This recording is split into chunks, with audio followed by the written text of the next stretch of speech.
Day 1 of the NFL Combine is in the books. Who won? Who lost? Does it matter? It depends. We've talked about which aspects of the Combine will be important for specific prospects on the Kist. The literal test. The athletic testing. You get where I'm going with this? This list is purely based on measurements and testing. I'll rewatch the on-field drills with more scrutiny throughout the process. I will say that adding Joe Thomas to the crew was a plus for NFL Network as he brought excellent pointers to the table. One tool I use to formulate my athletic score is Kent Lee Platt's RAS Relative Athleticism Score. This is great to help gain a better understanding of how prospects performed against a large historical database. Enough qualifying my terrible opinions to the takes. Winners: Garrett Bradbury, OC, NC State. My top-rated interior offensive lineman, Bradbury, achieved the third highest RAS score for a center all-time. It will only slightly help his grade, as I've projected Bradbury as an elite athlete based on his film. Regardless, it's good to see the tape match the testing. Garrett Bradbury finishes the "if he were an inch taller, or posted a broad jump 4 inches better, he'd have the top spot all time" splits projected pic. Twitter.com/TCQWX097OI Kent Lee Platt at MathBomb. March 1, 2019. Daniel Jeremiah dubbed him the Grim Reacher for his ability to out-leverage opponents with quickness from disadvantageous starting positions. The moniker fits. I have a hard time believing Bradbury isn't scooped up in the first round. Chris Lindstrom, IOL, Boston College. Lindstrom's appeal is that he's scheme versatile, which helped him achieve a first-round grade on my board. He only reinforced that thinking with his testing. A standout performer at the Senior Bowl, Lindstrom is a technically sound, powerful dude with alluring athleticism. Teams will love his attitude. Stock up, unless you weren't sleeping on him.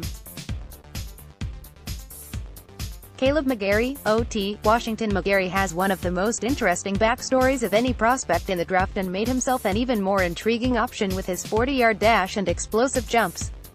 I love a little nasty in my lineman, and McGarry has plenty of that on film. He's got a finisher's mentality with plus movement skills. Solid day for McGarry, who should garner a good deal of interest in day 2. Andre Dillard, OT, Washington State. Daniel Jeremiah called him the best pass protector in the class several times, and even if you didn't buy that, it's hard not to be impressed by Dillard's day. Andre Dillard landed an elite. Crushed the 4.44 shuttle threshold, hitting 4.4 flat splits projected pic. Twitter.com/FSHJRF5L91 Kent Lee Platt at MathBomb. March 1, 2019. That's the type of athletic profile that offensive line coaches drool over. You'll see a lot of love for Dillard now, but I still have questions about his ability to be a difference in the run game and learn a larger variety of techniques. Still, can't say today wasn't a big win for Dillard. Miles Sanders, RB, Penn State. Well. Looks like I'll be going back to the tape on this guy. Full disclosure, I was not high on Sanders after watching his film. I projected him to have solid athleticism, but this is a far cry from it. Did Sanders' lack of experience and mental processing speed limit his play speed and hide his athleticism? It's possible. Sanders only has 276 rushing attempts to his name. Or did I just flat out miss how special of an athlete he was? User error is always a possibility.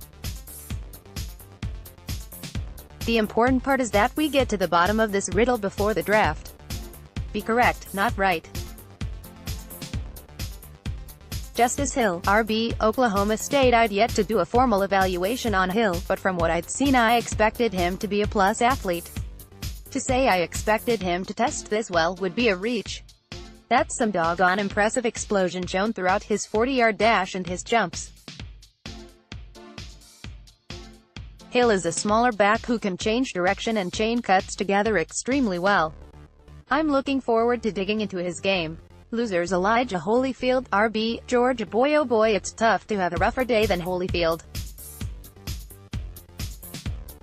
I had a third-round grade on Holyfield before today and he did himself no favors. There were concerns about his functional burst on film and those came to life when he tanked the 40-yard dash. I don't think that 40-time Holy reflects Holyfield's on-field speed, as he appeared to have trouble with his form from the jump, but it's definitely not what he wanted to put out into the world. Pressure will be on him to improve at the pro day, where he should test again. Then Singletary, RB, Florida Atlantic. It was very clear what Singletary needed to do to assuage concerns about his functional burst. Long story short, those concerns aren't going away. The 10-yard split, which ideally would be sub 1.60, fell short of the mark. Granted, it's a projection, but I'm not sure the official time will be significantly faster. The jumps were better, but not by much. It also doesn't help that he flunked the short shuttle and 3-cone. For a lighter back, more was expected. I like Singletary, but this was rough. Greg Little, OT, Ole Miss. Look, I don't care much for the 40-yard dash regarding offensive linemen. With that qualified, Little could have improved his chances to sneak into the first round, but didn't do himself any favors with his average athletic testing. On the plus side, 35 1/4 arms are a win in the measurements category.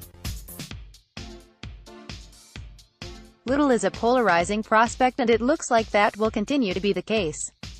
David Edwards, OT, Wisconsin. With inconsistent tape despite receiving excellent coaching at Wisconsin, many people still believed in Edwards. Part of that belief was founded in the assumption that he was an above-average athlete and fluid mover. If he really is a special athlete, that explosion and short area juice did not show up in his results. He'll have the chance to improve on those numbers if he elects to participate in a pro day, but I don't think it's a reach to say that many expected better. I currently have a 4th-round grade on Edwards and his testing isn't sending me racing back to the film. In summation, when it's all said and done, the combine is an important part of the process, but it's not the end-all be-all. Can the player play is the real question, which is why film should be the driving force behind any evaluation. It's good to have checks and balances, though. There are aspects of the combine that will reveal unknowns or check unchecked boxes, so it's useful in that way. There's also the Quentin Nelson way to look at things, which I will never argue with him about. Turn on the tape, all I do is drive guys into the ground. If you can't figure that out, that's your problem. Quentin Nelson to a team that said if he didn't run a 40 they wouldn't draft him. Credit, @Movistix, Michael Kist, @Michael Kissinful, March 1, 2019. Some combine winners will struggle in the NFL. Some combine losers will have long productive careers. Don't get carried away in the hype.